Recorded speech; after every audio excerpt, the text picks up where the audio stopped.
पर मैं संक्षिप्त में आपसे बात करूंगा। भारतीय राष्ट्रीय कांग्रेस में हमारा यह मानना है कि जातिगत जनगणना समता मूलक समाज के सृजन का स्तंभ है। जितनी आबादी उतना हक, ये नारा लंबे समय से माननीय राहुल गांधी जी ने दिया है। ये सामाजिक बदलाव की क्रांति का बिगुल भी है। पिछड़े वर्गों, दलितों, आदिवासियों और गरीबों को उनकी जनसंख्या के आधार पर अधिकार देना, ये सामाजिक समरसता का सूत्र है। राहुल जी, कांग्रेस पार्टी लगातार जातिगत जनगणना की मांग उठाते आए हैं ताकि समाज की जो यथार्थ स्थिति है उसके आधार पर संसाधनों का बंटवारा भी हो और समान तौर से न्याय भी हो। ये वक्त की मांग भी है।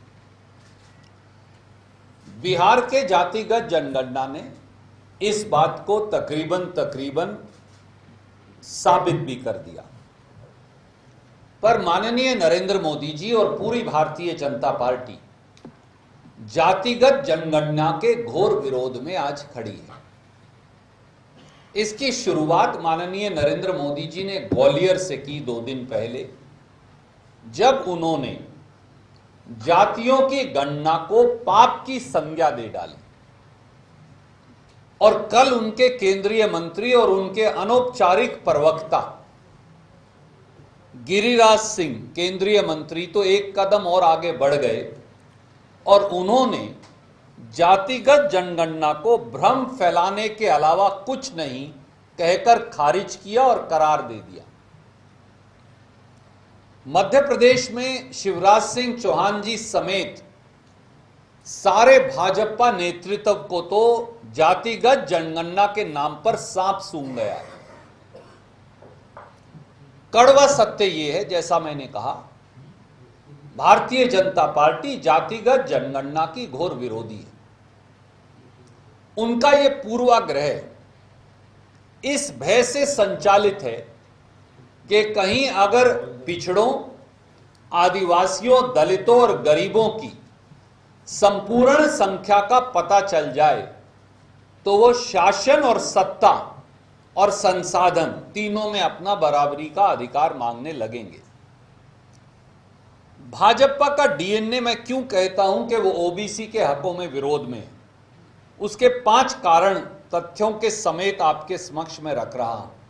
पहला, भाजपा सरकार ने, और यह बात अभी तक सर्वविदित नहीं, भाजपा सरकार ने शपथ पत्र देकर सुप्रीम कोर्ट में जातिगत जनगणना का विरोध किया। इससे बड़ा साक्ष्य मैं और क्या दे सकता हूं। मोदी सरकार का ओबीसी विरोधी चेहरा उस समय बेनकाब हो गया जब उन्होंने सुप्रीम कोर्ट में एक CWP 841 ऑफ 2021 है, वहां केंद्रीय सचिव ने शपथ पत्र दिया मोदी जी की ओर से और यह कहा कि जातिगत जनगणना न करवाना मोदी सरकार का नीतिगत और सोचा समझा फैसला है। बात यहां भी नहीं रुकी। उसी शपथ पत्र में एक लाइन और आगे कही कि अगर सुप्रीम कोर्ट भी जातिगत जनगणना का आदेश देगा तो यह भारत सरकार की नीति और कानून के विरुद्ध होगा।